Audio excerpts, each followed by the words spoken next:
Bem, dando um reforço aqui nos conceitos de ciclos virais, vamos rever aqui o ciclo lisogênico de bacteriófagos para você ver a diferença. Também tem o ciclo lítico aqui, tá? Para a gente ver a diferença, o que pode acontecer, olha só. Aqui na primeira bactéria em rosa, com esse anel azul aqui, que é o DNA bacteriano, que a gente chama de plasmídio. O plasmídio é um DNA especial que a bactéria usa para fazer mutações, para fazer adaptações, para ficar mais resistente. É como se fosse um DNA reserva. E o restante do DNA está lá espalhado no citoplasma. É apenas um cromossomo, né, desespiralizado. E esse plasmídio é um DNA especial de reserva. O vírus vai utilizar justamente esse plasmídio aí, que é para inserir o DNA dele, e outros vírus, né, se for de RNA, vai fazer a mesma coisa. Então vamos falar aqui, observar aqui a célula bacteriana, a primeira à sua esquerda. Então vai acontecer aquilo que a gente viu no slide passado, a dissorção, né?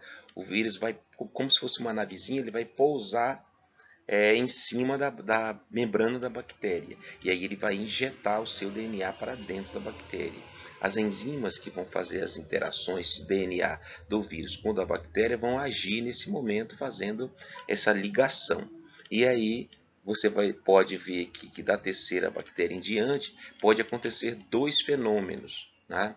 Um é a integração do DNA viral no DNA bacteriano e a bactéria começar a se dividir, né, por mitoses e haver sucessivas divisões celulares, e sucessivas divisões celulares vão fazer com que esse material seja replicado sem apoptar a bactéria, sem matar a bactéria. Ela vai continuar se replicando e replicando o material dos vírus dentro dela.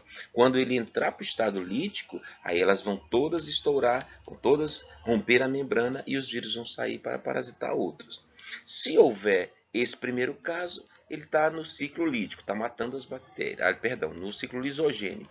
Não está matando as bactérias, está só se reproduzindo junto com o genoma bacteriano.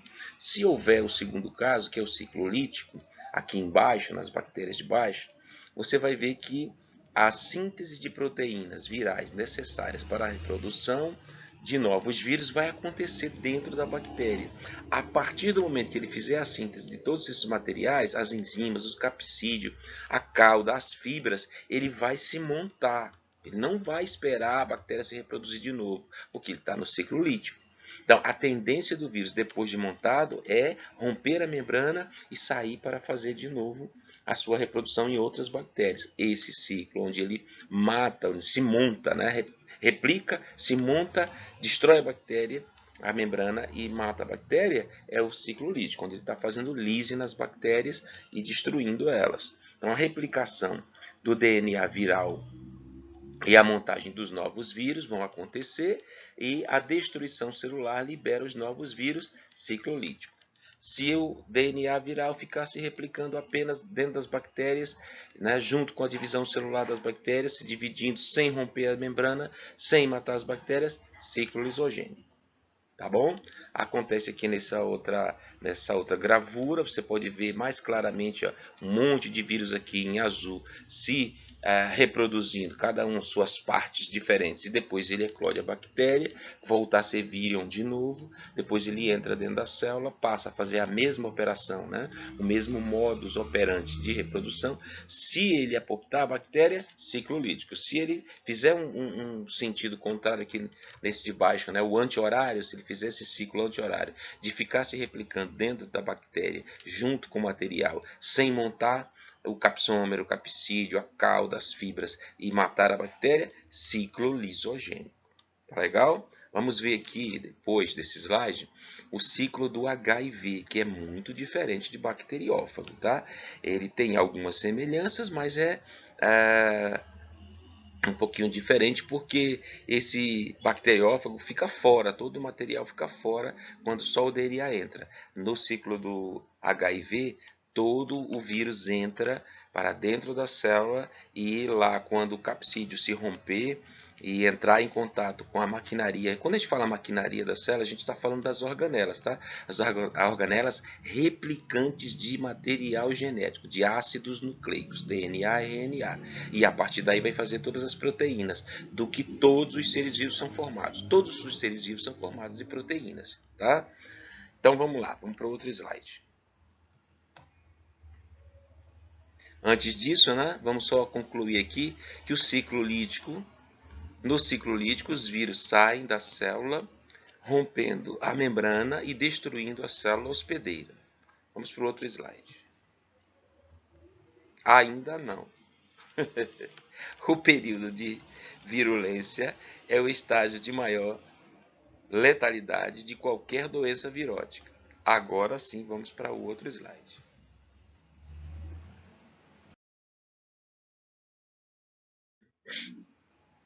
Então, pessoal, vamos dar uma olhadinha aqui no ciclo do HIV, que é um pouquinho mais complexo do que o ciclo do bacteriófago. Por quê? Porque o HIV é um retrovírus. Quando é que a gente chama um vírus de retrovírus? Quando ele tem a capacidade de reverter o material genético dele para fazer com que a célula seja enganada e replique o DNA, o ácido nucleico, né, o genoma do vírus, e depois ele volte a ser como era antes. Então, a princípio, que você tem que saber que o vírus HIV é um vírus de RNA e não de DNA. O que, que acontece? O RNA é uma molécula simples.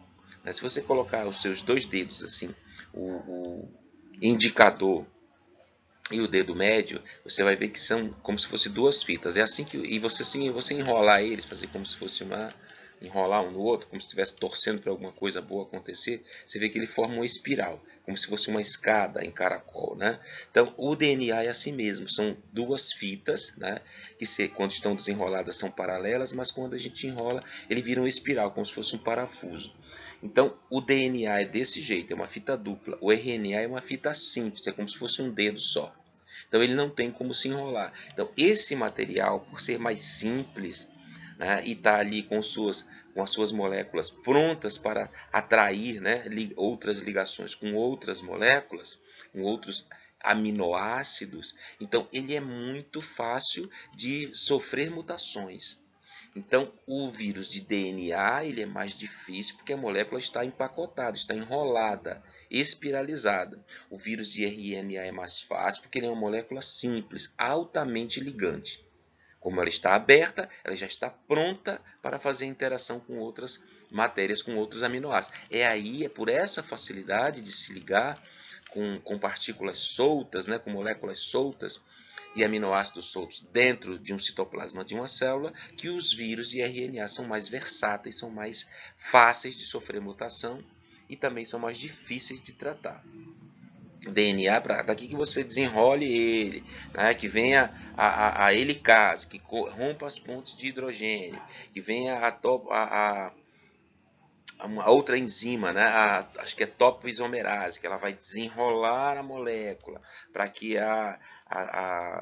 as outras enzimas possam vir fazendo polímero, né, a DNA polimerase possa vir fazendo uma cópia, aí dá um pouco mais de trabalho. Então, o que acontece aqui no DNA? Como o vírus é de RNA, ele vai fazer uma jogadinha, né? Ele vai pegar as duas moléculas, vai colocar uma do lado da outra, dois RNAs, e vai colocar para que uma molécula chamada integrase coloque dentro, passe pelos furinhos da carioteca, né, pelos poros da carioteca, e vá lá para dentro do núcleo e coloque essas duas moléculas de RNA, fazendo com que ela pareça uma molécula dupla de DNA. E aí assim ele vai enganar a célula vai replicar aquele material, depois outras moléculas, outras enzimas vêm e faz os componentes do vírus já no citoplasma, para depois, posteriormente, seguir-se a montagem desses vírus e eles eclodirem, roubando a membrana, um pedaço da membrana, já com os seus ligantes fabricados pelos seus próprios componentes virais, né, que são as suas espículas de ligação, ou seus seus spikes, tá bom? Vamos ver aqui a primeira etapa. Na primeira etapa, o HIV liga-se à célula hospedeira na proteína da membrana, né, que é a proteína CD4. ela é específica, é um tipo de proteína que é específica da membrana dos linfócitos T e B de defesa do nosso corpo. O envelope viral fusiona-se com a membrana plasmática, o capsídeo quebra-se e o RNA é liberado. O RNA viral usa a transcriptase reversa para fazer o DNA complementar. Então vai fazer uma cópia, coloca do lado, aí vai lá, opa, agora eu tenho um filamento de DNA, então eu posso ir lá no núcleo celular e inserir esse DNA complementar, o cDNA, e fazer com que replique esse material para mim. Com esse material eu vou fazer todas as minhas enzimas, a transcriptase reversa, a integrase e a protease, vou fazer aos montes, assim eu posso montar vários vírus e sair da célula e ter várias chances, com vários soldados novos, né? Vários vírus novos, eu posso ter várias chances de matar outras células. Então a replicação ela é exponencial, ela vai aumentando cada vez mais com as novas quantidades de vírus que vão surgindo das próximas células que vão sendo parasitadas. Na quarta etapa, o RNA viral é degradado. Ele é degradado para quê? Para que haja um rompimento da estrutura do vírus e todas as moléculas entrem em contato com a protease e possa fazer réplicas dessas enzimas. Várias proteases, várias transcriptases, várias integrases e também várias proteínas capsômeros que vão montar os vários capsídeos dos outros vírus que vão se montar e sair da célula depois. Tá? É um processo de replicação, é fazer várias cópias, né? A transcriptase reversa, que é uma enzima exclusiva dos retrovírus, né? Sintetiza a segunda fita de DNA, né? Para que esse DNA possa ser replicado. Une as duas moléculas, pronto, agora eu tenho um material parecido com o DNA da célula humana. Então eu posso enganar a célula inserindo esse material para que ele seja replicado. Depois o processo tem que ser revertido, né? Daí o trabalho da transcriptase reversa. Ele vai reverter o DNA em RNA, partindo a molécula em dois, justamente para que esse material possa ir de novo para o capsídeo do vírus, se encapsular lá dentro e o vírus volta a ser uma partícula de RNA que vai fazer o mesmo processo na outra célula. O DNA complementar, o cDNA, entra no núcleo e é integrado no cromossomo hospedeiro, formando um provírus. Então, é assim que ele entra lá, né? O provírus é só o material genético, né?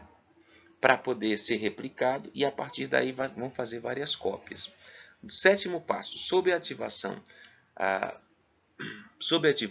o DNA proviral é transcrito para RNA viral e exportado para o citoplasma da célula. Sai de lá, uma vez que dobrou o material genético, tenho várias cópias, agora sai, vamos lá encontrar o pessoal, né, das proteínas do capsômero, né, e as proteínas enzimáticas, tudo mais que o vírus tem lá no citoplasma, onde a gente pode se montar, né, de novo e fazer várias cópias, né, vários soldadinhos, vários vírus e depois para sair. No citoplasma, o RNA viral é transcrito em proteínas, utilizando os ribossomos hospedeiros da célula.